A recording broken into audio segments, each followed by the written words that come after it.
Welcome to our last session of this study and teachings on the Nagarjuna's letter to a friend.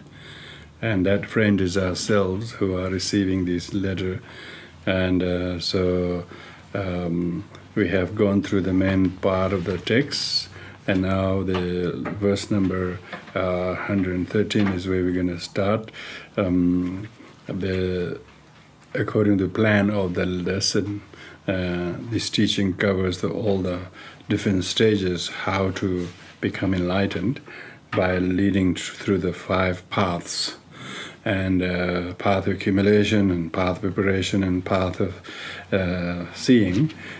So here we have concluded last week on the importance of realizing the interdependent origination. That how if one who is able to see this actually sees the Buddha, means become enlightened. The one who is able to see means to understand that everything is interdependent. How does it become how does one sees like the Buddha is one who sees interdependent, doesn't see anything as one that is cause of everything. Therefore, they will not react to one cause as foolish people will do, but will witness that with a wise, enlightened one who sees that illusoriness of actual cause. The cause is not pinpointable. They talk about looking for a needle in a haystack, but there isn't even a haystack. So there is no one thing. But everything is interdependent.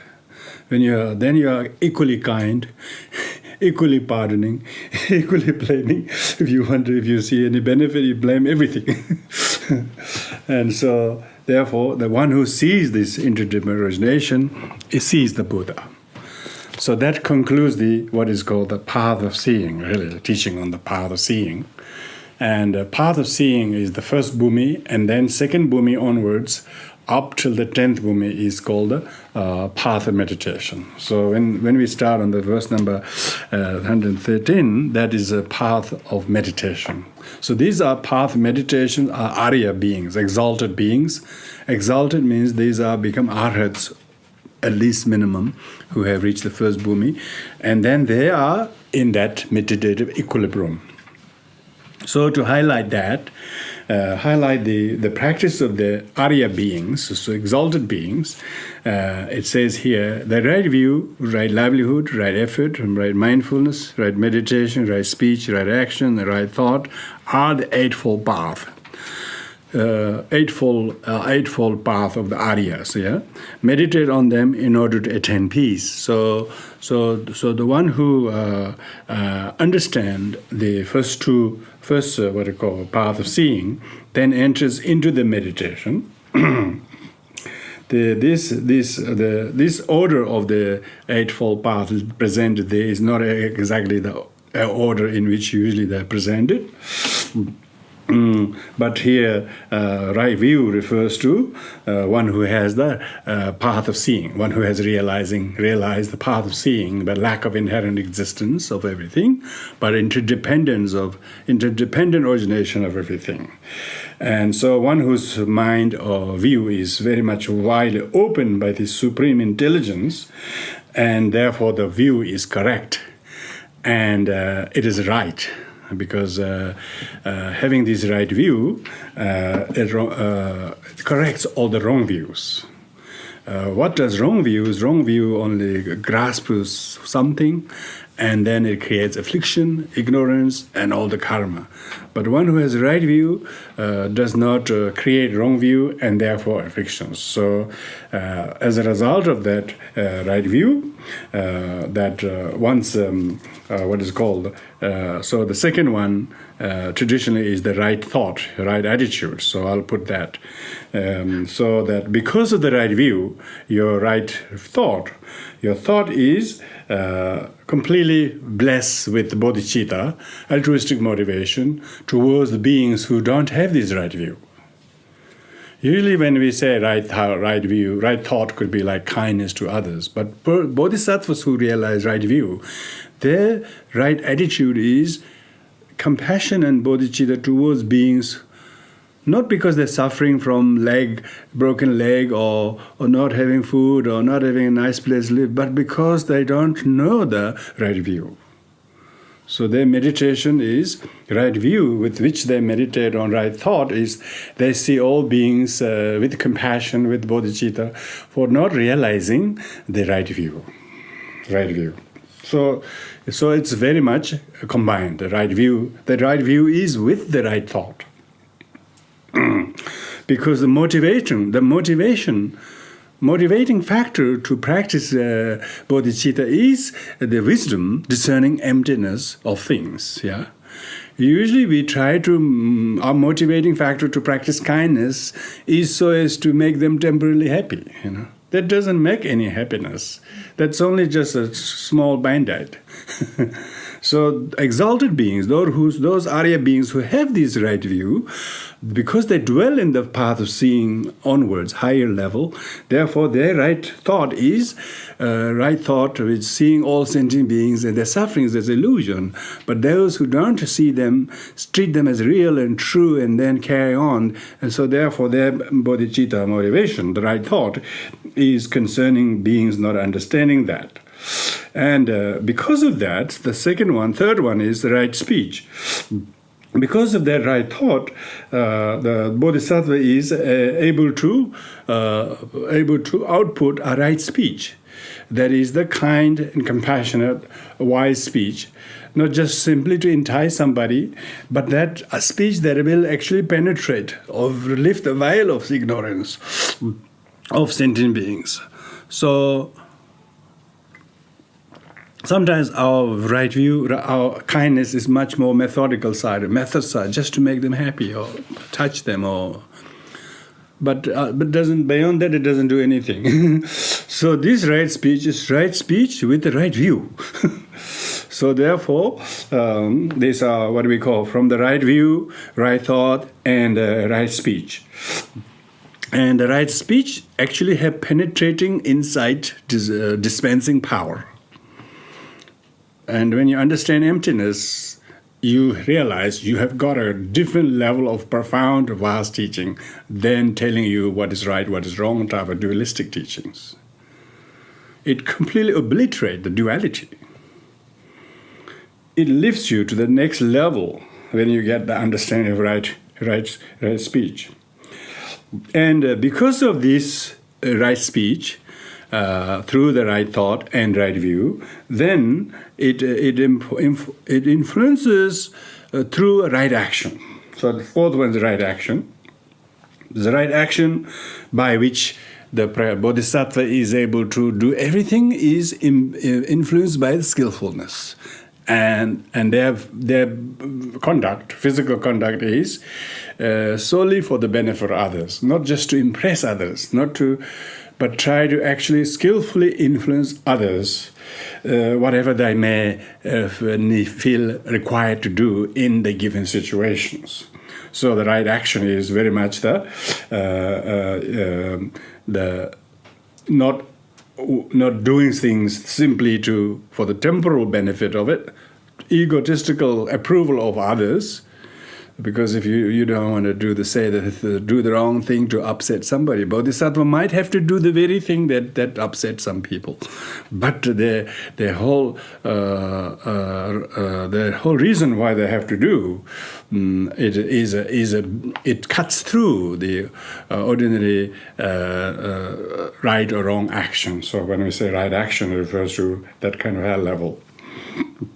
And so the fifth one is right livelihood. And so bodhisattvas, arhats who have reached that level, do not resort to any form of livelihood but right livelihood. Living on alms, that's what it is, really. They don't own possessions, they don't hoard things, they don't have bank account, and they don't have titles, and so on. They are complete renunciate. Renunciate not only in form, but actually who resort to right livelihood. These days, you can see it's how hard it is, how few actually are living by the the rules of the teachings. Because that shows how majority of them have not reached the level of arhathood to resort to right livelihood. All livelihood is very much almost leaning onto the wrong livelihood. Right livelihood was not thinking more than the meal for the morning, the afternoon meal, that's it. Not thinking of the next day. Just so it's complete ascetic mendicant kind of practice. And whether it's not only food, but also with regard to possessions. Very simple possessions. Not earning very expensive materials, or not trying to, no need to, no wish to. And one who is completely free of possessions, and the one whose time and effort and his energy is completely for the Dharma. So therefore, their own what they call commitment, worldly commitment type of thing, doesn't prevent them from doing that. And then, of course, in order to become very well acquainted to keep all these five well, then right effort. So right effort is whereby one's effort is geared to maintain existing good discipline, not and then introducing new good disciplines, and eradicating existing bad habits, and not introducing new ones. So this kind of what do we call right effort, and then the seventh one is right mindfulness, is to stay present on the path, not only when one is doing something formal, that is practice, and other things. Bodhisattva dwelling on that path of meditation is constantly mindful, not just sessional, but even post-meditationally. So not forgetting the bodhicitta, the altruism, motivation for the sake of others. So the mindfulness of altruism is the right mindfulness. You know, we talk about mindfulness in everyday life. Mostly is the mindfulness trying to perform well, try to succeed, try to outperform others, try to be successful, try to become great leader. All that kind of materialistic kind of pursuit is not right mindfulness. Right mindfulness, according to Buddhist teaching, is only that is altruistic motivation driven. That is right mindfulness. Everything can be mindfulness, for sure, whether a train driver or lorry driver or everybody have to employ the mindfulness to do the task, whether it's baking a bread or whatever it is. It's everything. So that kind of mindfulness is, even bird has bird mindfulness, you know. So when we say right mindfulness revolution they're talking about should be that which is driven and motivated by altruism. And then right concentration, right meditation is the right meditation of union of calm abiding and special insight.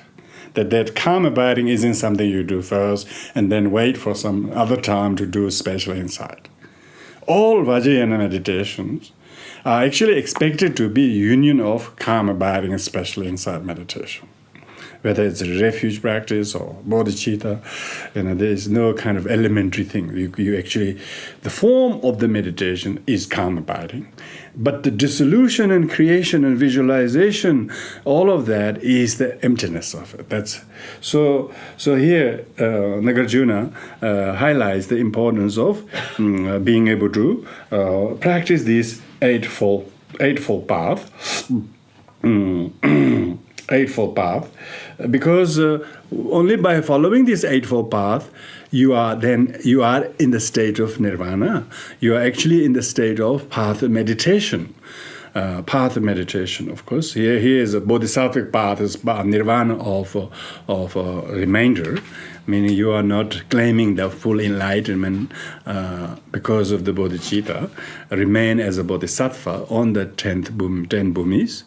And so that what is the sustenance of the bodhisattva dwelling on the 10 bhumis is the eightfold path. They practice the eightfold path, which is mainly the bodhicitta motivation, together with the relative and ultimate bodhicitta meditation, and then this verse 100. 13 now moves to the next one, the fifth one, which is to then the person actually realizes Four Noble Truths. Four Noble Truths. So the next one is fourth noble truth. It says, as a birth is said to be suffering and craving, and the source of the origin is vast. So this talks about the one who is on the path of meditation. Because path of meditation is what is the meditator on the path of meditation, subject of meditation? Four Noble Truths. Constantly Four Noble Truths. Four Noble Truth is truth. Ordinary beings can't tolerate that as truth. For them, they don't like the truth. They don't like the truth of suffering. Particularly, they don't like the truth of origin. But occasionally we talk about it, we say, okay, we understand. We don't want to meditate on them. But the Bodhisattva dwelling on the path of meditation constantly meditate on these Four Noble Truths. Their meditation subject is the suffering, and it's the first noble truth of suffering, and then the second noble truth, its origin, the craving. The craving is the cause of the suffering, the true origin, the truth. That's the true origin. They don't see the source of their suffering as people or what they did, as deluded, mistaken sentient beings do. They try to point a crooked finger to somebody. That's their meditation. Exalted beings do not. They meditate on the root cause, which is craving of the person themselves. So because they're meditating on the first two truths, so first two truths is very vast, The source of the origin is vast. Because when you say craving for self, craving for my interest, my wish, and then my is clinging to the aggregate as I, and true and permanent and real. So therefore, one doesn't understand that. So when one is able to understand the cause of the craving to one's views and ideas, that is the huge object of meditation. Those only bodhisattvas dwelling on that constantly is in that meditative state. Somebody, whatever they say, whatever story they tell, as if they are a victim of something, you can see the origin is not what they're saying. It's actually what they don't see it. The origin is their own craving, their own anger, their own things they didn't get their way. That is the cause of it, but they are pointing something else. The Bodhisattva sees this very clearly. Deluded people get swayed exactly the other way because they don't see the truth. They see the deception as the truth. Cessation of birth is liberation. So the cessation. So therefore, there are all the four truths are listed here. The third noble truth is cessation. A cessation of birth doesn't mean that birth, physical birth. Birth of the story and the suffering and the angst the person is talking about. How did that problem give rise to? Their own craving. Because the craving is the true origin, as soon as you apprehend the true origin, there will be cessation. See that? There's cessation of birth of that problem. You no longer hold a view, an opinion, because there will be cessation. For the Bodhisattva dwelling on the path of meditation, their suffering, they don't have suffering, firstly. When they see suffering, they are very, very temporary, because they see, as soon as they see, there is no suffering. Because they see the interdependent origination. And the path attaining this is the Eightfold Path. That's right. So therefore, one who, when we say Eightfold Path, the person who, fourth noble truth is noble for Eightfold Path. There's noble truth of path. So the path is the path of the practitioners who are on the path of meditation. Path of meditation are people who already got a booking and reserved seat, But a path of the accumulation is trying to get a booking. They're waiting list. They wait listed. They have chance of not getting. Chances they wouldn't be on it. Those who are path of meditation they're already on the confirmed list. So they're already there. And they are on the Eightfold Path, and their meditation subject is Four Noble Truths. So usually, as I hinted last week, people think the Four Noble Truths is some kind of elementary Buddhist teachings. Concept is could be elementary, but actual realization is not possible until you reach the path of meditation. So that's why here Nagarjuna is. These days, of course, people introduce Buddhism. If it's only one session, they try to do it in one session. If not but Nagarjuna wrote this letter to the Gautamiputra. He started the sequence of the text he did, He didn't mention Four Noble Truths at the beginning of the text, did he? He didn't mention the Eightfold Path at the beginning, did he? No. So if you look at that, then you can see the kind of plan of these teachings right from the very beginning. The talking about how to practice refuge, how to practice refuge from creating karma and sufferings, from causing oneself to throw into lower rebirths. Fear of those rebirths one therefore practice. So you can see how this is in many ways the graduated path to enlightenment. These people, Lamrim and those teachings are 11th century teachings, 11th century idea. But people like Nagarjuna, he too is considered to be an original writer because 2nd century author over the teachings of Buddha gave in 400 AD. That's the sake of 600 years before he was born. Buddha had taught all the sutras, So sutras are discourses so many texts, and so people like Nagarjuna had to write something like Nehru wrote a letter to his daughter from his prison to his daughter, a book about the world and science and everything. Likewise, Nagarjuna wrote to his friend King Gautamiputra about a whole Buddhist path in the sequence he did. So this shows very clearly where does the actual role of the path of the Four Noble Truths and Eightfold Path actually fits in.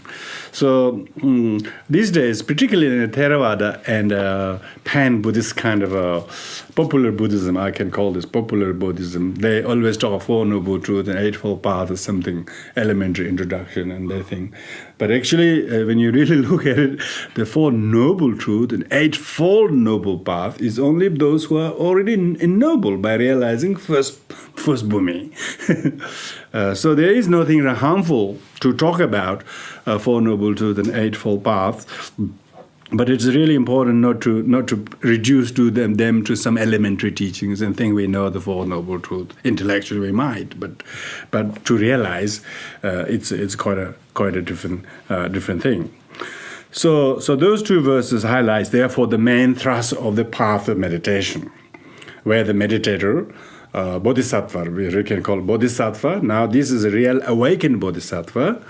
Bodhisattva, firstly there is a trainee bodhisattva, and then you can realize bodhisattva, and then realize bodhisattva, stay in that meditation of realization. Stay in that meditation realization. And then, now verse number 115 goes to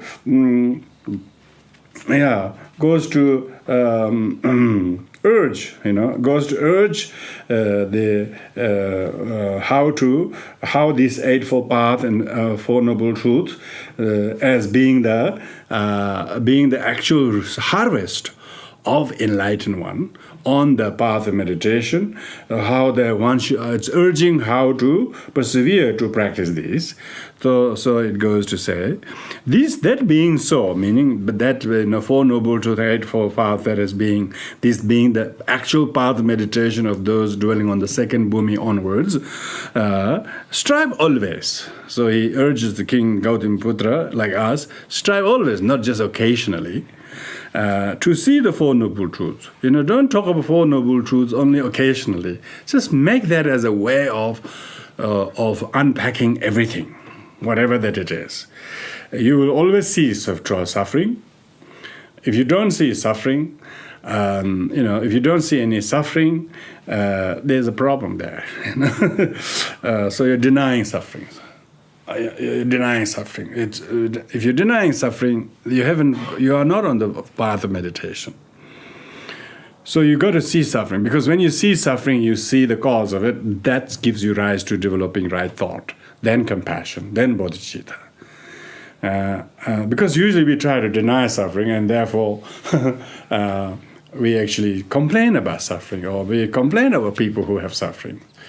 But in the meantime, we know back in the mind to practice compassion, but when with those who we need to practice compassion, we don't want.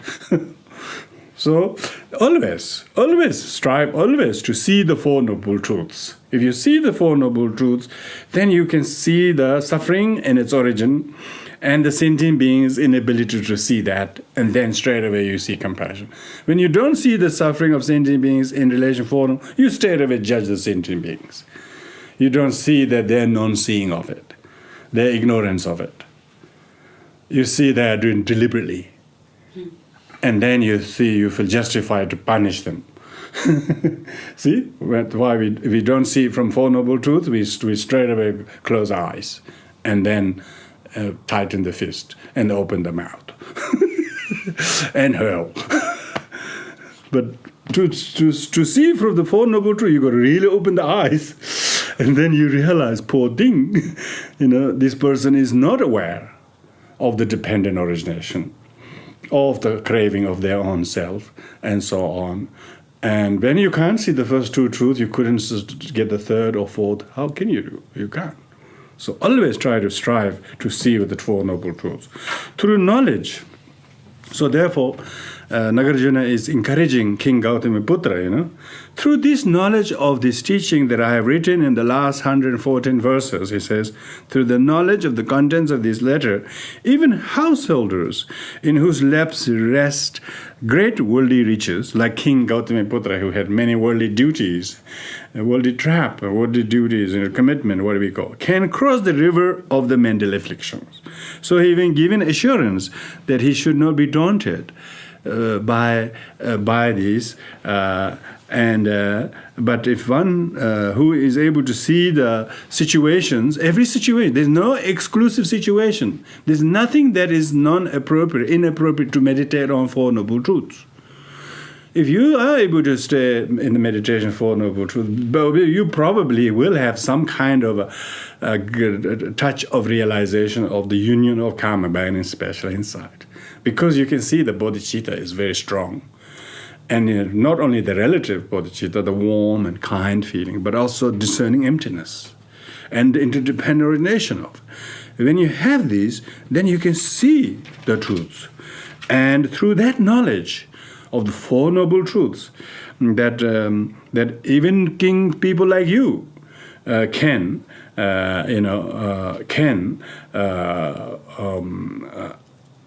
instead of developing craving, instead of rejecting sufferings, which are the first truths, you can straight away see how those two truths are pointing you to how to stop this problem. If you recognize the true origin, you can stop the origin. You can't recognize true origin, you can't stop the origin. So can cross the river of mental affliction. It's showing that like a mental affliction is like a big torrent of a river, and everybody get flooded. Yeah, we're talking about suffering. So many people have mental problems. They're basically drowned in their own torrent of bad thoughts. One who's able to see the thought and the affliction and the wrong views and so on, and then you will know how to intercept them, basically, and you can see them. You can basically sever them.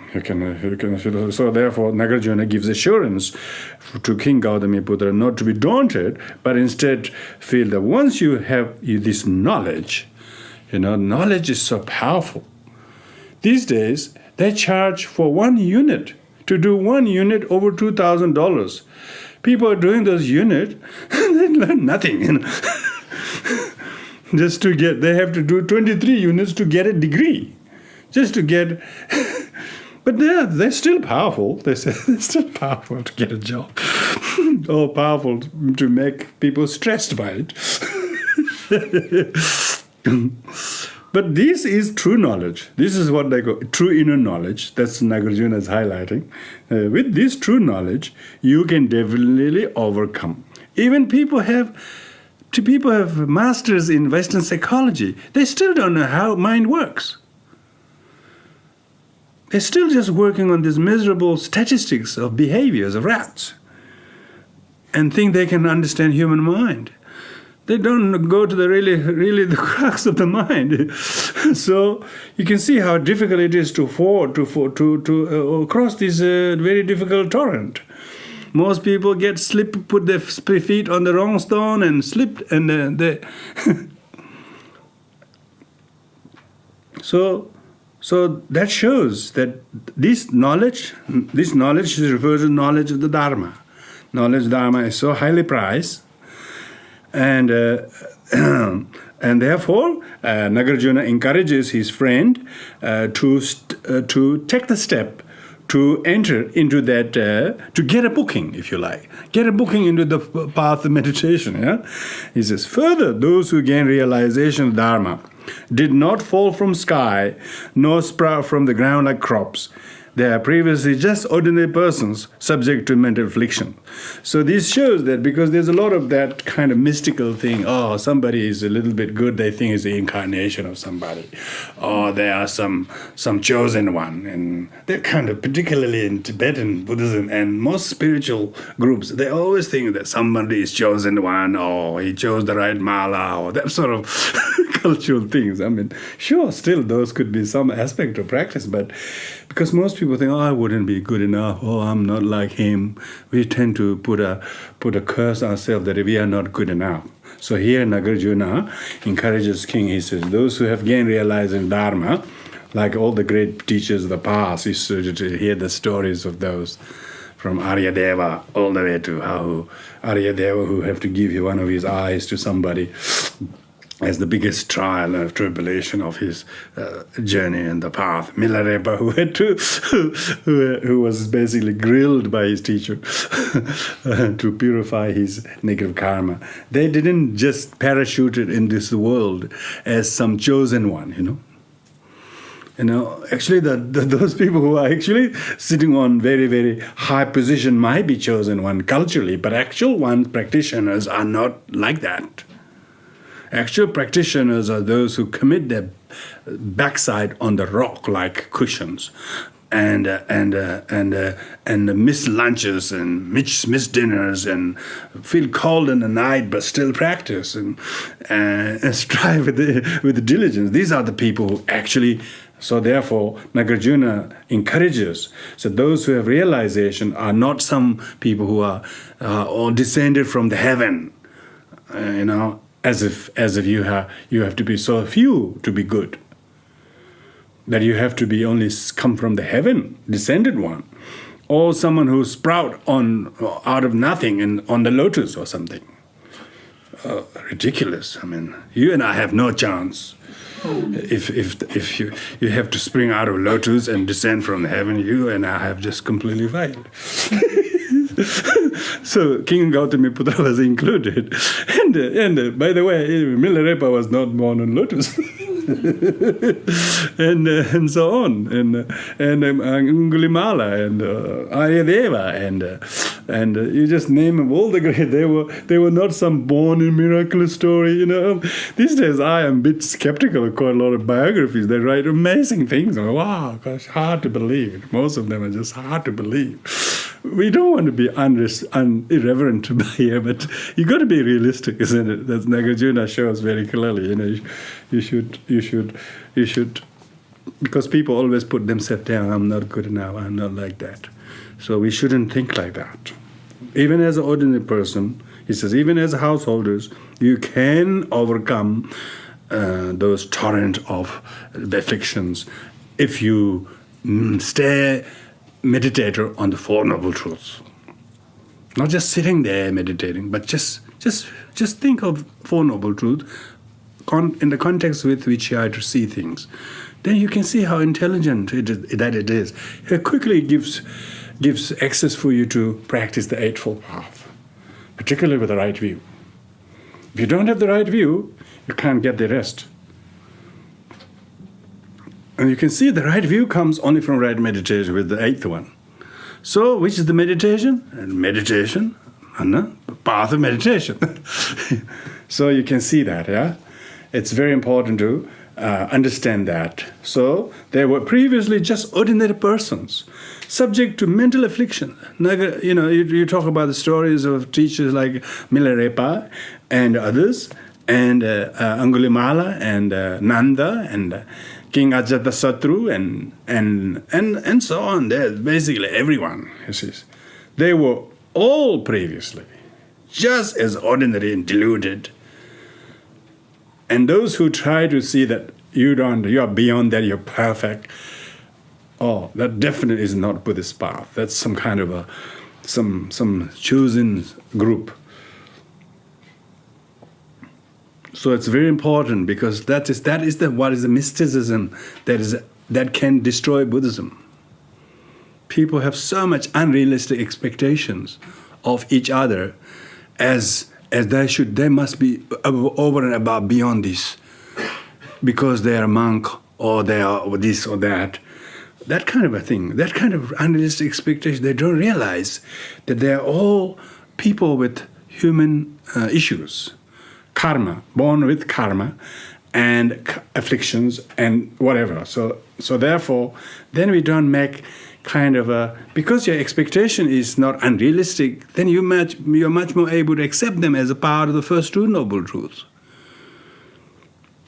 And even if somebody is realized, how would a deluded person see the realized one anyway? So even if they are a unique one, we don't see them until we unwax our eyes. So therefore, to say that somebody is a very unique and I'm an ordinary person, I have no chance, forget it. If it takes three uncountable eons, I couldn't be bothered.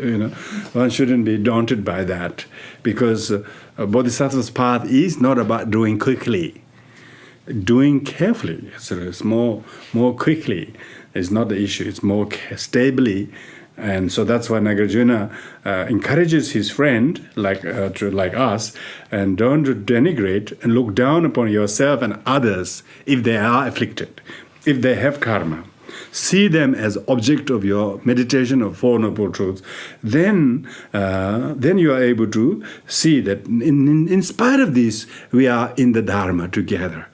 You can see the people in the Dharma not because they are liberated, because they are not liberated. And so those who are liberated are not in Dharma. I don't know where they are.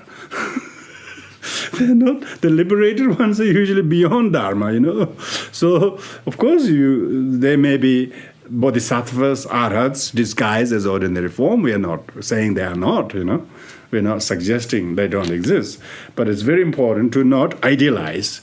But this makes ourselves to be gentle with ourselves. So you have to accept yourself as an ordinary person, no matter what affliction you have. The moment you take the knowledge, that through that knowledge that was mentioned in the previous verse, moment you realize and cherish that, then you got a tool, and you should not be daunted by the nature of the path. And then the seventh point is he now summarizes what has been said in all these lessons. Oh, fearless one, Nagarjuna interjects the king, Gautamiputra, fearless one, because a lot of the people who are in his position, they are afraid of their karma, their affliction. They really feel Dharma is so ideal, but they are so imperfect. So they think it's a mismatch, They say Dharma is so good, but yet their life is so unfit. Because Dharma needs unfit people. Fit people don't need to go to fitness class, People who are doing in the health in the gym, they're going there because they're not fit, isn't it? So therefore, fearless one. Fearless one means not daunted by your karma and affliction. What is the need to say much? So he's going to conclude. He says, what's the point of saying very much? subdue your mind. So now he comes down to say, that's main thing is subdue your mind. Even meditation, even right view, is about right view of your mind. Seeing your mind, and then seeing how it can be changed, guided to different direction, and you see different things. This is the most useful and essential of all the instructions the Blessed One has said. The Buddha said, in the Dhammapada it says, mind is the forerunner of all things, It says, just like an ox pulls the cart follows him, isn't it?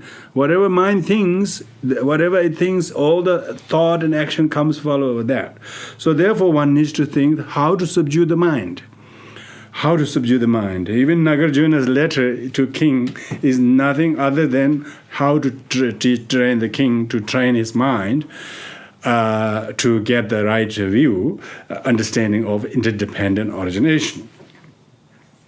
A useful instruction. Useful meaning not just a kind of theoretical thing, not just idealistic, but actually practical.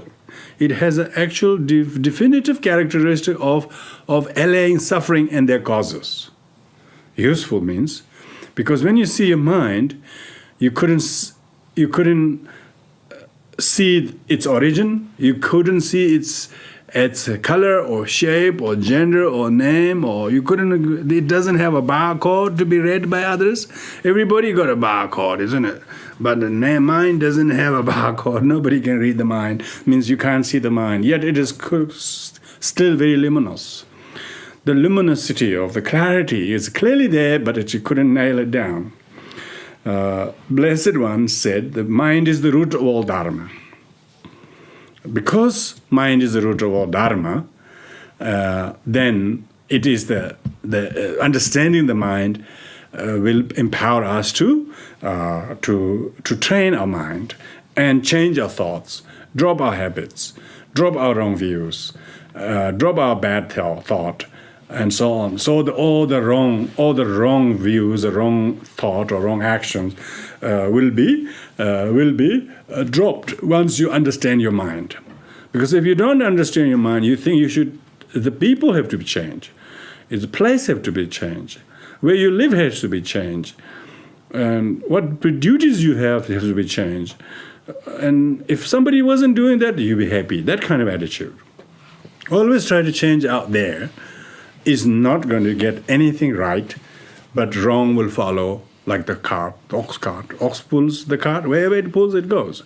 The one who changed the mind, once who have a good conquest of their own mind, then they realize all things are just a mere reflection of the mind. The object doesn't exist from its own side. As soon as you recognize the fallacy of the object, then that will clearly show the fallacy of the mind, that what is seeing in the mind is not true. So you will not hold the view anymore. So therefore, subduing your mind. If you subdue your mind, it naturally will right the wrong views and wrong thought, wrong everything, and slowly you will see. So if you did this, what essential instruction that one verse has summarized, then he says that you will then appropriately embark on the path of the Mahayana, and not only of the path, but also its fruitful result. To accomplish all this teaching given to you.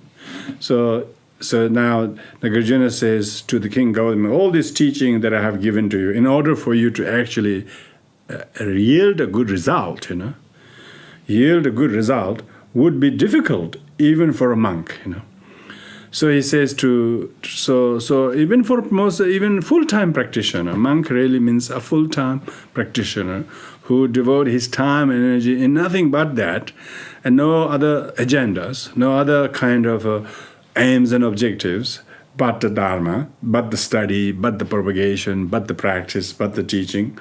So therefore, make your life meaningful. He's telling to the king Gautamiputra, if you make your life meaningful with that by embracing these teachings, by developing the good qualities of these instructions. Because even for a monk, all monk first was a layperson. And a layperson who has heeded to such teachings, they realize I have a very precious life, but it's impermanent, I can die very quickly. I have lived long enough as a householder or as doing this job or doing this. Now I must make sure that I make my rest of life meaningful by dedicating more to the practice of Dharma. And so once you're starting doing that, it says you develop qualities. You can start developing qualities. Qualities that are contained in this instruction. You will become more witness. You can witness the four truths, particularly the first two truths, and the third and fourth maybe not very far. When you see the four truths very clearly, you're not holding the wrong views as truths, You're holding the right view as right view, and a wrong view is no longer part of it. Because of that, your mind is free of the obscuration and wrong views and negativities, negative destructive emotions. You're not embracing them. You can see the good quality means it helps you to disassociate from the stories and enmity and resentment and wrong views, what one might have previously. But one sees them as something that has happened but no longer exists in a dream. One no longer have this bad habit of going to the past, but one instead have the good quality of not going in the past, but stay in the present, like the meditation, because the meditation is to become present, so not to move into the wrong past. So therefore you are definitely, if you practice this, then even a monk is doing just that. Even a monk is trying to practice to develop good qualities he lacked, discipline that he lacked, the commitment he lacked, the performance, concentration, the good motivation, all that he previously lacked, but then he tried to adopt qualities. The qualities are not parachuted. Qualities are not grown overnight. They have to develop steps by steps. This is what are developing good qualities of these instructions. So therefore, Nagarjuna is telling to the king that So if it looks very difficult, he says, it is not uncommon. Even monks and full-time practitioners will find daunted to stay on the path and progress step by step. But it is that it's a lack of problem, so lack of qualities, but still striving is a quality, Lacks quality and then discouraged by that, slipping down, that's not quality. That's a bad habit we have. So therefore one needs to develop these. Develop means one has to have a discipline. One has to have a discipline to develop these practices, whether it's a time, whether it's energy, whether it's particular things, what you do, you need to stay, develop good quality means you try to find what are the techniques that can develop qualities, what are the gadgets, what are the paraphernalia, what are the knowledge, what are the aids you need to develop this. And so how frequently can you make the Four Noble Truths as the actual meditation? Whether in meditation or even doing things about, you're straight away able to see through the Four Noble Truths. And usually truth of suffering, straight away. And when you're not meditating very well on the first truth, you straight away get agitated by suffering.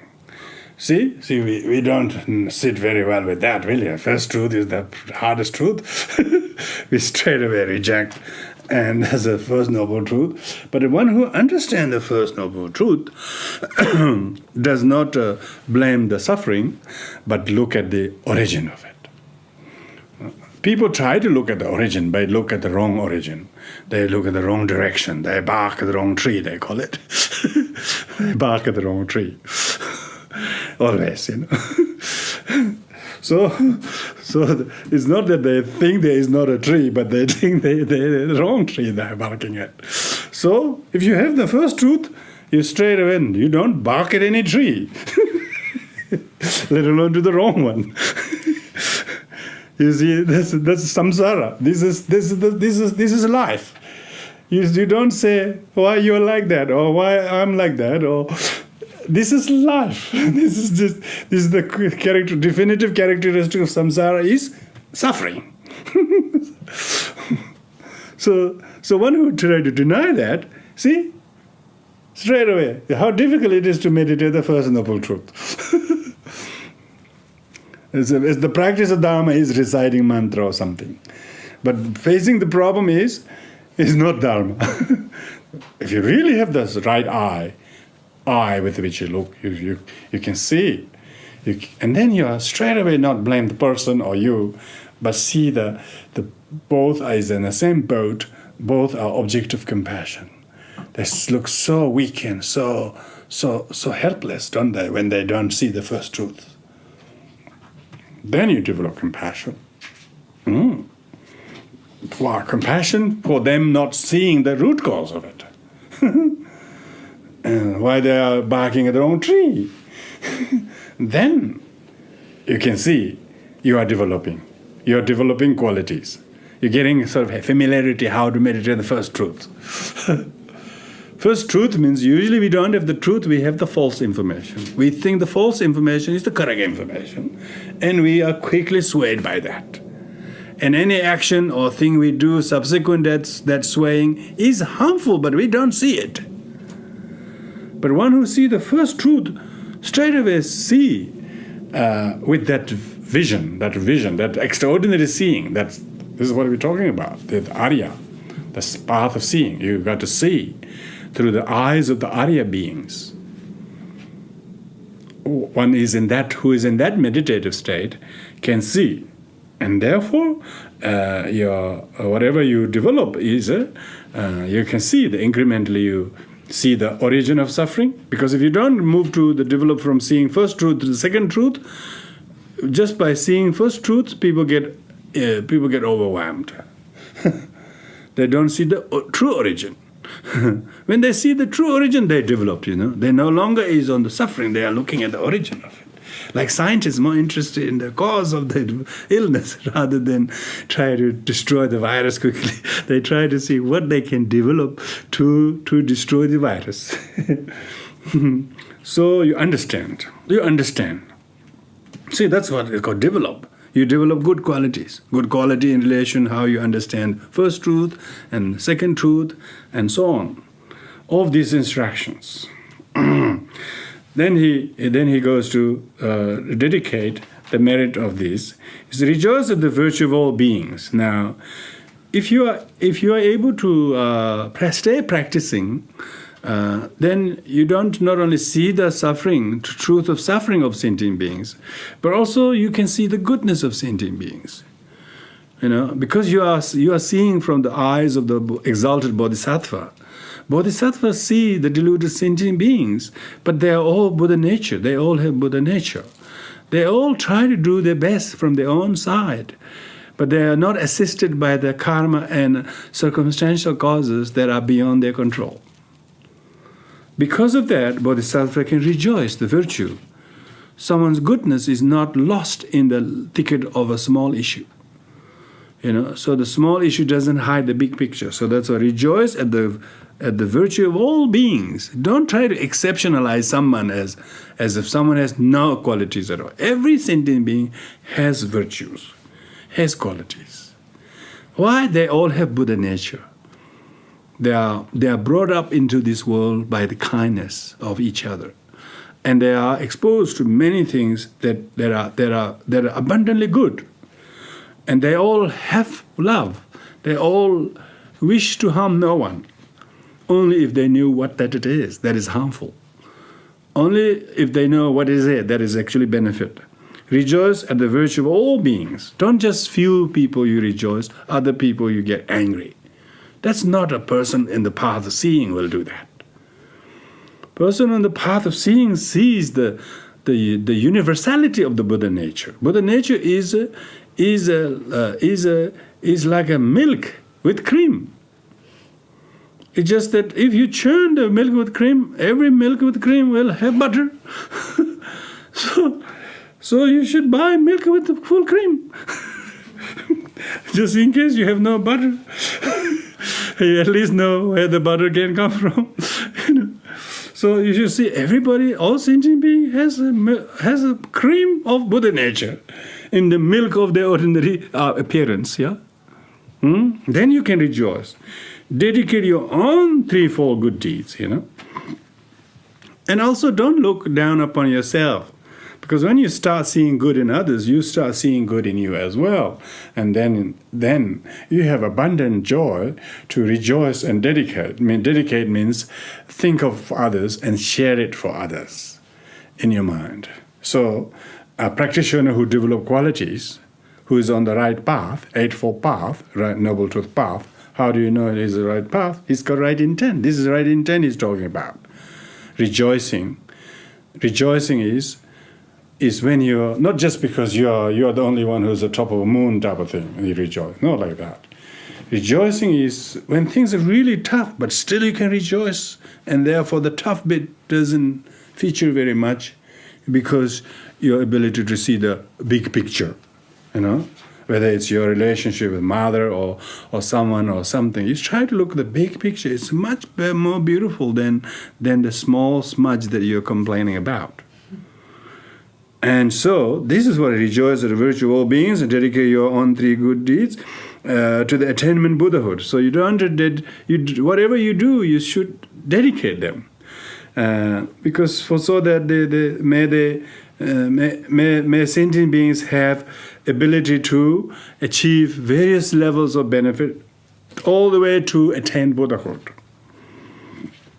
Then with this heap of virtue, So it's talking about him writing this letter, and Nagarjuna and Gautamiputra. Gautamiputra definitely heeded to this letter. Some people get a letter, they read it, they throw it away, and they keep a couple of years, and then open a few years. They say, I can't do this. And they throw away. Now, obviously, King Gautamiputra didn't throw the letter away.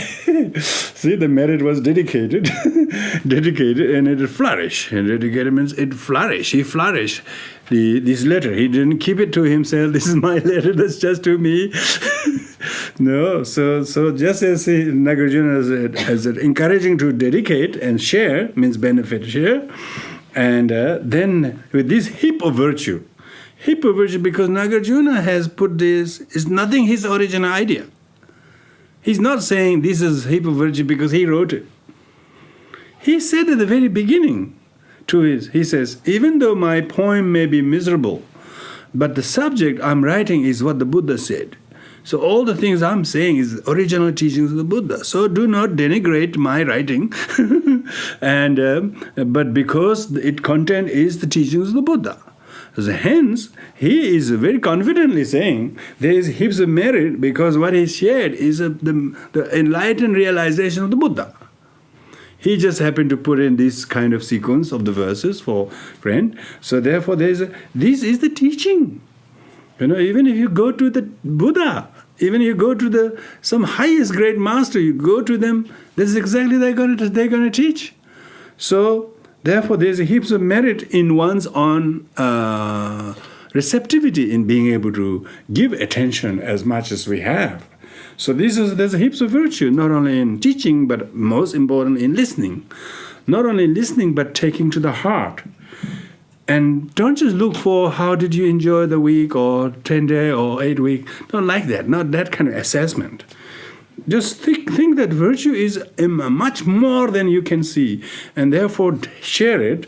And this is not just a small virtue. Oh, that was good last night, was very good type of thing. There will be much more invisible virtue in the teachings that we are listening, that we are reading, than our cognitive mind recognizes on the conscious level. Sometimes teachings takes time to drop the penny, so to speak, It doesn't necessarily drop when you're listening, doesn't necessarily drop when you're reading. It might come at some various places. Then you can see the virtue of it. Oh, I was told I should meditate everything in the context of Four Noble Truths. I'm not doing this, No wonder. I'm ignoring the first truth, and now therefore the second, and so on. No matter how much I want to pass the practice of the truth, it's pretty much almost like non-event. Because it's just like you can't have the fourth truth without the first two. So first truth is the most important one, because they're right before us. And we don't want to see it. We want to deny it. We think it shouldn't be the case. And that's exactly. It's like a firefighter who doesn't want to fight fire, He's got all the training of firefighter, he got this, and when there's firefighting, he goes in and takes a shower. Just like that. He gets panicked and doesn't want to do the firefighting. So the first true truth is that not only truth, but reliably there every day.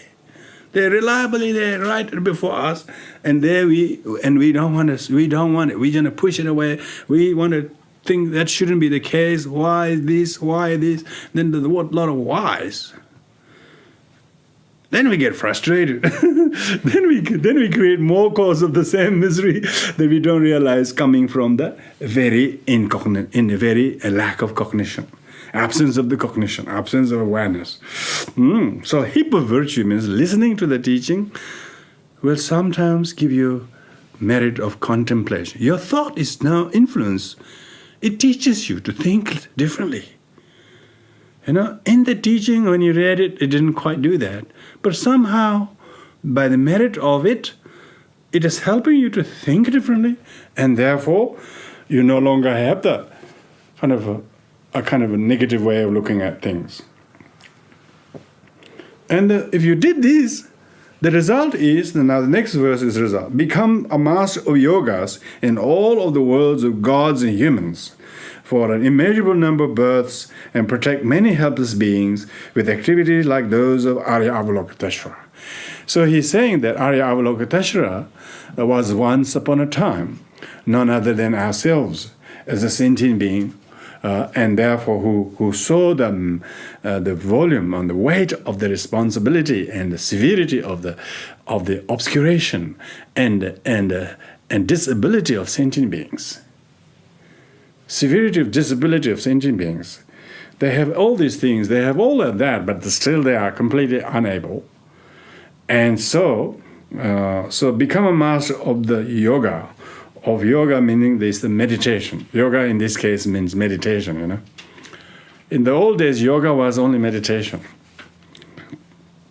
And slowly they distinguish Raja Yoga and Hatha Yoga. Raja means yoga of the mind, meditation of the mind. Hatha is the physical one.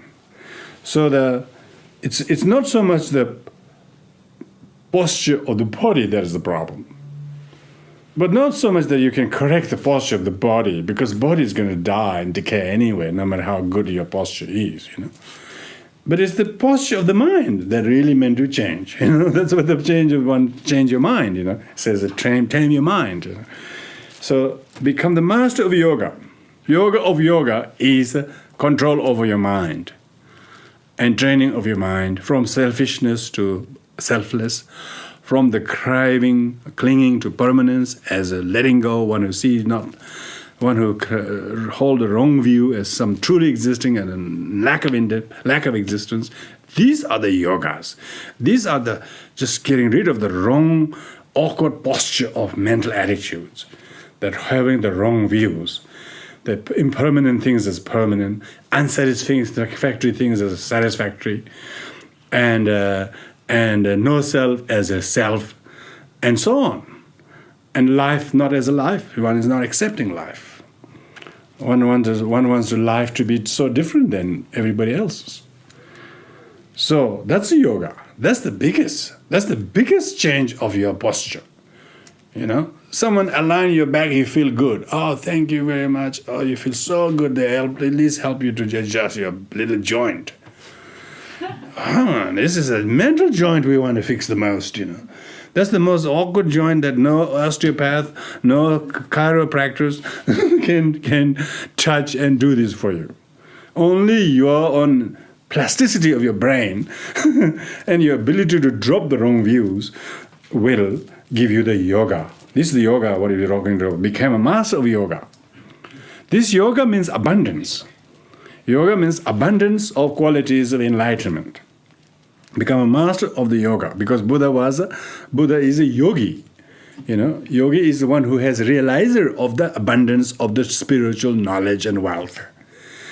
And when you become such a master in the yoga of enlightenment, selflessness, yoga of selflessness, philosophically meditating on the emptiness, behaviorally practicing selflessness, uniting the selflessness and emptiness in everyday life, that is the yoga. That is the highest yoga. Whether in gods or among humans, wherever you may go, take form of, for men, not just this life, but this will be some kind of other things you do, you drop it and you don't know where to get it. But if you implant the seed of bodhicitta and ultimate and relative bodhicitta, which is really talking about the calm abiding, especially inside meditation, combined together, then this is not just one life. So immeasurable lives, many places, many realms of existence, you will be able to help and many sentient beings, just like the Arya Avalokiteshvara. So you're not going to be doing something unprecedented, by the way, if you're not going to be disappointed. You're just going to join the club. You're going to join the ranks of the Bodhisattvas. Avalokiteshvara and others did that. So these are the activities of the Bodhisattvas. Nagarjuna Shantideva writes the whole book called How to Enter into the Ways of the Bodhisattva's Life. That's exactly it is. When you look at the various Buddhist texts, they all really got the same point, all pointing to realize bodhicitta. Whether it's through the explicit teaching of the 6 perfections or what, or just say calm abiding, especially inside, they basically are relative and ultimate bodhicitta. Calm abiding is basically relative bodhicitta. The ultimate insight is insight with the bodhicitta motivation is the ultimate bodhicitta. Of course, if you have this up at your disposal, then you have the yoga, the master yoga of all. Means that you have gotten rid of this awkward posture of self-centeredness. You have gotten rid of this bad back, so to speak. You no longer have this awkward posture of me first. So that is the one yoga is. Yoga is when you do yoga, your body try to bring some flexibility in health and so on, isn't it? Even just the temporal body. Even temporal body, people who do yoga once a week or some other physical activity, they feel a little better. But if they were just as dedicated for their spiritual, for their emotional well-being through practice dharma, whether it's a sadhana or practice whatever they do, then they can see how much abundant a yoga that it is. So even we do the Guru Yoga, we call Guru Yoga. Guru Yoga is in many ways, ultimate bodhicitta practice. Ultimate bodhicitta practice. It's not a worshipping some people or something. It's not. It's completely different from that. It is about realizing the nature of one's own mind by focusing how one sees somebody. So when everything's your mind perceiving somebody, then when your mind begin to develop the calm abiding special inside you, then beginning to develop bodhicitta. When you have bodhicitta, you will see good in anyone.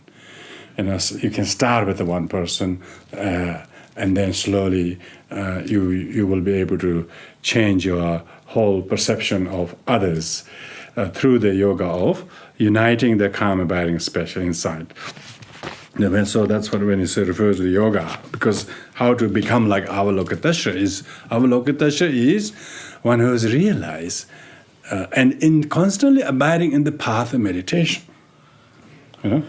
Avalokiteshvara is not some, only meditate in 4 a.m. to 6 a.m. and then does something else and then, no.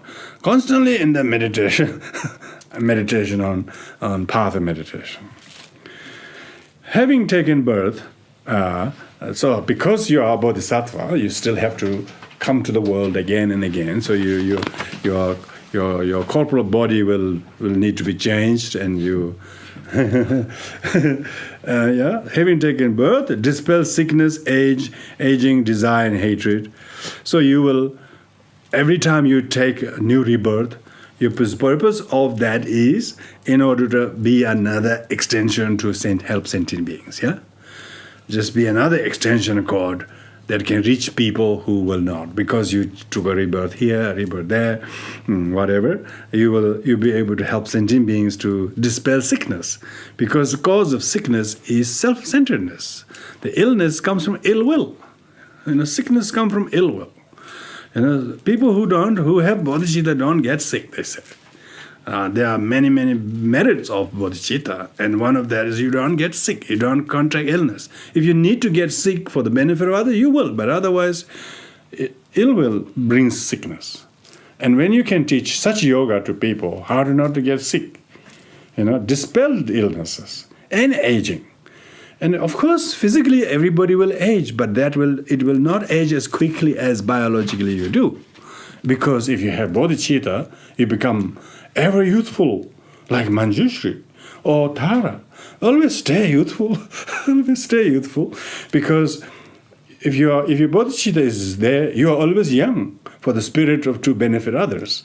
If your intention to benefit others is not something that ages, so it's not ageable by physical aging. It becomes even more. And so therefore you have to take birth again. This wouldn't do. This body had enough. I have to order another body. So bodhisattvas keep the effort. And you will be able to help sentient beings to dispel their sickness, their aging, their wrong desires, and craving and desiring things that are temporary ones, so easy to happy. For the actual long-term good things, they are so impatient. Small things they get really so uplifted. Learn to teach them not to be so childish-like. Not so easy to be happy over something, easily disappointed over another. That's like a desire-driven sentient beings. And the person who has bodhicitta isn't like that. Not like that. It's as if nothing really affected you. It's not a cause of great shock and disbelief. If even something difficult happens, even something wonderful happens, you don't get attached to them. So therefore, because you have some kind of a equanimity from getting attached to what is pleasant. And equanimity towards some which are difficult, you don't have aversion to them. That's also free from desire of hatred. Desire of hatred. And then, of course, unresolved desire does become hatred. Hatred is the outcome of unresolved desire. So a bodhisattva who having come to dispel all of this, then in a Buddha field, this refers to the realm of the Buddha field, because Buddha field are many, but particularly what do we call the Buddha realms or Buddha forms of Buddhas are Rupakaya and the Dharmakaya. Rupa means form body. Form bodies operate on two levels, enjoyment body level, and then Nirmanakaya, emanation body level. So that refers to that you will manifest in different Buddha fields, Buddha realms, and become the guardian of the world. Like a Maitreya Buddha right now is presiding in Tushita heaven. He's the guardian of the realm of the Tushita heaven. Even though Tushita is in the desire realm, but there he governs with a lifespan of infinite length, as did Lord Amitabha. So it's talking about yourself becoming presiding Buddha and different realms of existence. There are infinite number of worlds, and there are Buddhas, It's just that not everybody may not access them, witness them, or believe in them, but there are Buddhas who reign over different realms, like Buddha Amitabha in Sukhavati. Amitabha is as does Lord Amitabha, because it's still present. It's not something past history. Still, as the Sukhavati is a realm where Amitabha Buddha presides. So what is Nagarjuna saying is that the merit of these, after attaining the enlightened qualities, one therefore chooses to operate as a Buddha rupa, in the Rupaka, either as an emanation form.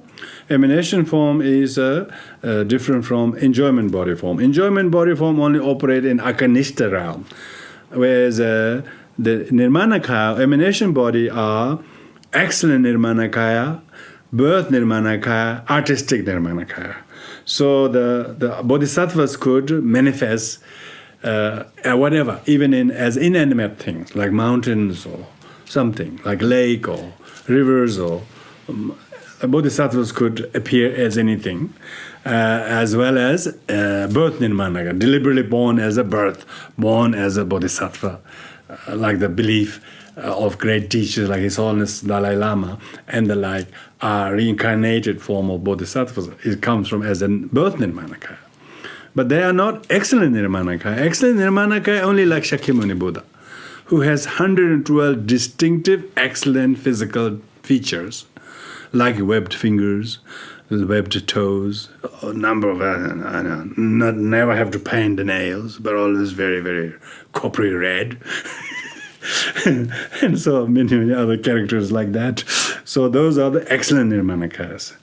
Excellent Nirmanakaya. Birth Nirmanakaya, some you can see the people who are born, people who are birth Nirmanakaya definitely have special appeal of them, but they are not easy to recognize.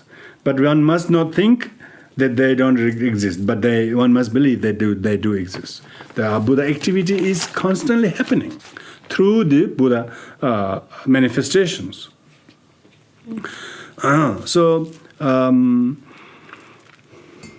Having achieved the state of victory, this victory is the enlightenment, victory of enlightenment, which pacify humans and celestial youth, delighting in sense pleasures and extinguishing fear, birth and death for multitude of helpless, afflicted sentient beings.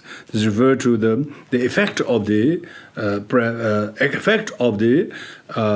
existence of the emanations of those in path of meditation. Those who are in the path of meditation operate as eighth bodhisattva or higher level bodhisattvas. Then they take various forms wherever they see need. They're not finite kind of manifestation. They could have multiple manifestation. Because if you reach first bhumi, you can multiply 100 bodies. If you reach the second bhumi, it's even more and more and more. So the number of times they can manifest is not limited.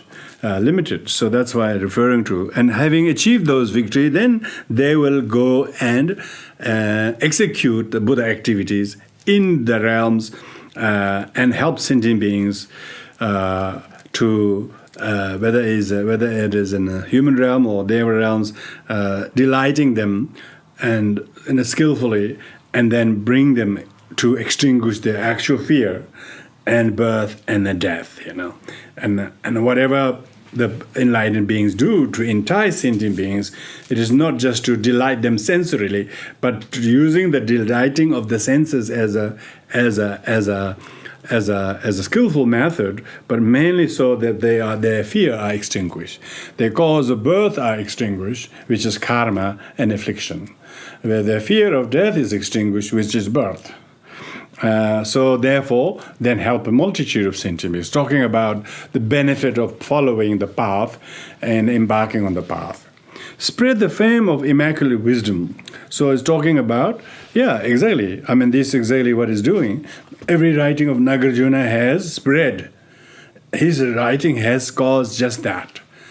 And these days, even Buddhists calls Nalanda Buddhism. Because Nalanda is the university where scholars like Nagarjuna studied and taught. So the fame of their knowledge, their theory of study, spread so far. These days, of course, in the digital era and internet era, we can hear everything in no time. Everybody sees it. But even in 2nd century, 3rd, 4th century, people as far as from China and Japan were taking dinghy boats, small boats to go through the sea and go to India. They still heard there was wisdom in India. They heard the fame of Nagarjuna and the fame of their disciples and so on, and they went to that far, because, they risked their life. We're talking about very early Chinese Buddhist pilgrims, Faxian, Yixing, and Xuanzang, the three most famous ones. All of their travelogues or writings are depicted. The route they took are written. Some came through Indonesia, all the way tried to go to Chennai, but in the South India, and then tried to go to Bodh Gaya. Others come from Silk Road. Silk Road was actually Dharma Road. Later on, it was named after trading. But actually, it was also the road people took silk to offer for the Dharma. When we hear about the Tibetan High Lamas in the 13th, 12th centuries, they all talk about how much silk they brought from China as the kind of offering they got from giving teachings. So even the Silk Road actually was the road, was the actual land road by land to go from China all the way to India was through the Silk Road. That is, of course, not a treacherous like the sea, but nevertheless, by traveling land, there are lots of different robbers and very unhelpful people. They risk their life, but never mind. Why? Because they have heard the fame of the immaculate wisdom teachings of the Buddha. So they travel this far. Nowadays it's similar. So many people flocking to Dharamsala, such a tiny hill station, and not equipped, not have resources to handle with so many volumes of people coming. But they're all there now. When he's always teaching there, the minimum of 6,000-7,000 every day. There. They come from everywhere, never mind the poverty, never mind the poor situation in India, they go there. Why? Because of the spread fame of the Dharma, and that a bodhisattva in human form, propagating the teachings of Nagarjuna that came from the Buddha, immaculate wisdom, spread this. He says Nagarjuna is encouraging the King Gautamiputra, Buddha, talk about the teaching to other people. Not that you are trying to, Buddhism need promotion, but it will benefit them. It will help them. It will teach them. It will open their eyes. It's best gift than giving something, Immaculate wisdom. It will spread this wisdom, discerning truth of the Four Noble Truths. And when people understand the truth, it will slowly change their habit. It will change aggressive people to become peaceful, intolerant people become tolerant, negative people become positive, and so this is how morality is. People are slowly tamed. The wisdom tames people. Wisdom tames people and changes their behavior, and slowly, not just outer behavior, most importantly, attitudinal behavior. Most people try to change the outer behavior, but inside they haven't changed that in attitudes. So we're talking about different levels of kind of taming. Why the wisdom? How deep the understanding of the teaching is, I suppose. And how when the person is touched by wisdom and the self-discipline taming, then they become very generous people. So then it brings the good of the goodness of the person is brought out, the generosity. The person who practices these three, they will spread goodness. They will spread kindness. They spread the message of kind acts. Even kind act of Buddha is kind act of Buddha, but if people did it even better. Buddha activity is unfathomable. But if people emulate from their own heart whatever they thought is a generosity, whatever is tolerant and so on they did, you can see and that the person is not reacting to aggression when somebody becomes violent, for instance. They are not retaliating them, but they're actually practicing generosity, tolerance, morality because they've been touched and soothed by the Dharma. They have the wisdom to do that. So spread these teachings, not just one place or two places, everywhere in the whole celestial realms. Wherever there is space, there you should take the Dharma, and not just upon this earth. This earth is of course the local is the local, but take to the other realms, other kind of galaxies, where there is no Dharma, but they have everything, but they have no Dharma. You should take the Dharma there. And that's what the King Ashoka did that, to expiate, to purify his own negative karma. Secondly, to spread the Dharma. He asked people to go and build stupas, 84,000 or million stupas to be built in different places as a visual Dharma. For people see the stupas, then they feel, what is this? And then they ask. That's how people discover Dharma, a visual Dharma, art Dharma. Sometimes those things are much better, and then slowly people will come, because so visual Dharma, creating a kind of good, strong place of learning and study of practice Dharma, is where we need to promote the goodwill so that it becomes a place for future generation. It's no person's to keep it. It's not sort of what you call in the land title type of thing in the name of the person. It's in the name of the organization, who is not a person, who's designed to look after for the future generation. That kind of activity, then it will reach different realms, different times, not only this century but next century, because it is not about one person and his or her place type of thing.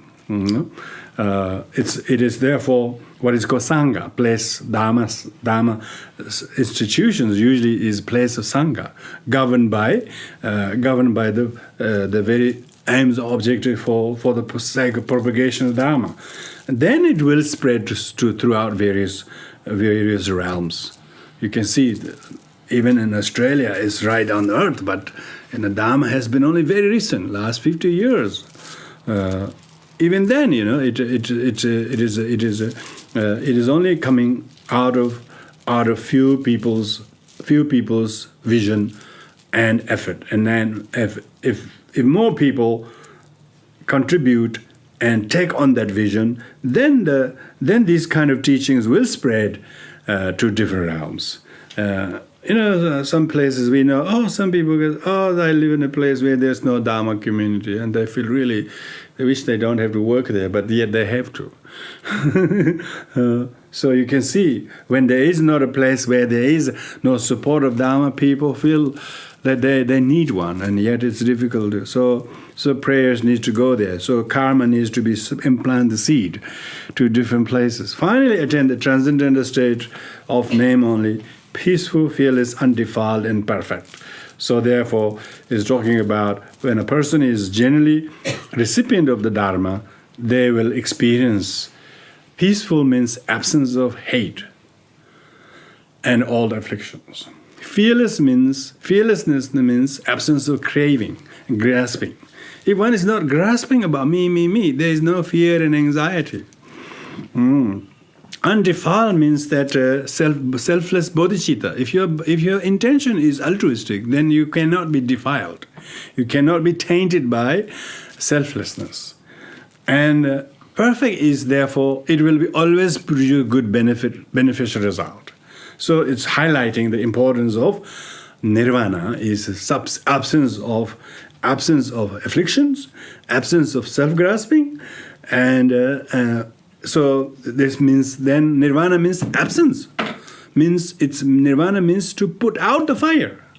Yeah, nibbana. The Sanskrit word, the Pali word is nibba. Nibba means to put out the fire. Yeah, there is no burning sensation of me, and And that kind of, there's total subsided, that me, this craving, this agony of me and mine, these are pacified. And there is no fear, because there's no craving to ego and a name. And the fear comes from clinging to the ego. And because of that, one is now fit to practice selflessness. Selflessness is the bodhicitta. Then one is not defiled by it. The biggest defilement is self-cherishing. Self-cherishing is the biggest defilements. And so when we talk about the wisdom and morality and generosity, the three that listed. And right now, but the last line is talking about if you have wisdom and these three things and all the other associate quality, there will be the putting out of the fire, fire of wrong view, fire of clinging and so on. Therefore, there is a total pacification of all the burning sensation caused by fire of self-grasping. So here, therefore, this completes the letter to a friend sent by Nagarjuna. And Nagarjuna is said to be someone who was prophesied by the Buddha. I think we don't need to use that anymore. What's the need to be prophesied by Buddha? What? So how about the others who not by prophesied Buddha? So, of course, it will raise his profile, I suppose. His prophesied Buddha. Buddha knew he was coming type of thing. Buddha knows all sentient beings, so it's just that we are just unprophesied, but Buddha knew we existed. So we are also prophesied Nagarjunas. That means that we are all entitled to gain enlightenment. Nagarjuna is usually comes from the word Naga and Arjuna. Naga is the serpent, It's said that one of the king of the Naga is called Arjuna. And so he's the king of many. There are 8 great kings of Nagas. And there's a story of how Nagarjuna slowly was taken down to deep ocean or somewhere, and then he discovered all these Mahayana texts. So Mahayana teachings say that all these texts were hidden or something, not available, not revealed. But it is said that a monk by the name of Naga will come and reveal the meanings of the teachings. So there is this story about Nagarjuna being prophesied Buddha, and who will come 400 years after his passing away, and also the saying that he will live 600 years. And then he was... In any case, this is definitely one of the undisputed original writings of Nagarjuna, sent to his friend, King Gautamiputra. And of course, this was sent, no doubt, in Sanskrit. And therefore, it says here in a colophon, this was translated from the Sanskrit into the Tibetan. Translated from Sanskrit into Tibetan. And not just by one person, 2 persons at least, the Indian Pandita Sarva Jnanadeva. So it's a very prominent early Indian master, scholar in linguistic, and collaborating work with the Tibetan translator Pende Kawapalsek. Kawapalsek belongs to the first trio of the famous Tibetan translator. Kacho Shangsum, Kawapalsek, Shorolui Janse, Shang Nanamde. These were the three translators who did bulk of the translation of the Buddhist canon from Sanskrit into Tibetan. So it's revised. So they're not only translated, but later on revised, and then edited for publication. And then in the 11th century went through another revision. They don't give the names of those 2 people who took revision. So this is one of the... so the Nagarjuna's writing is found in the Buddhist text called Tengyur, not in Kangyur. Kangyur is 108 volumes. These are all words of the Buddha. Tengyur are commentary texts written by Indian scholars like Nagarjuna and so on. There are like 17 great masters recognized, anointed as early Indian Panditas. So it is definitely, you can see that as a root text still preserved in the canons. in the Tengyur text. Tengyur has 220 volumes, and this Nagarjuna has written many works. This is one of his smaller works, smaller but nevertheless not considered to be complicated philosophical work. In many ways, it is much more first year monastics who study for the philosophy. They usually teach this text, and they usually memorize this. And so we have gone through this time. Of course, I have relied more heavily, as I should, on the commentaries that are there. One of the famous commentary is by Rendawa Shunuludra. He is a sort of pioneer, chief promulgator of Madhyamika doctrine in Tibet, all writings Nagarjuna. And he's a very celebrated Sakya scholar and became the teacher of Tsongkhapa. And so that's how the actual Gelugpa lineage actually came from Tsongkhapa, and Tsongkhapa was student of Rendawa. And Rendawa's commentary is the one we have here. And of course there are many other commentaries. There are other Indian commentaries on this text as well as many Tibetan commentaries. And I have given you the reference on the bottom of the text. If you want interested, there are at least 3 translations of the text that are available if you wanted to go further into that. So of course any misunderstandings you got from this teaching is all mine, and but the merit that you all have from understanding and from this listening to this teaching is should be shared and for the benefit of many sentient beings. And so we had the opportunity also to offer this on the YouTube for the benefit of people.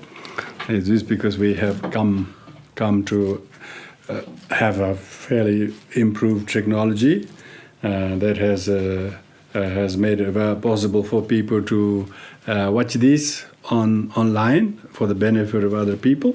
You can always go and do that. So with this, I'll conclude here, and thank you for all of your attendance. Here we conclude this first term's teaching. Of course, we will resume second term after the Easter break, and I'm sure we will be able to see again in this kind of study. Now we will do the dedication of merits.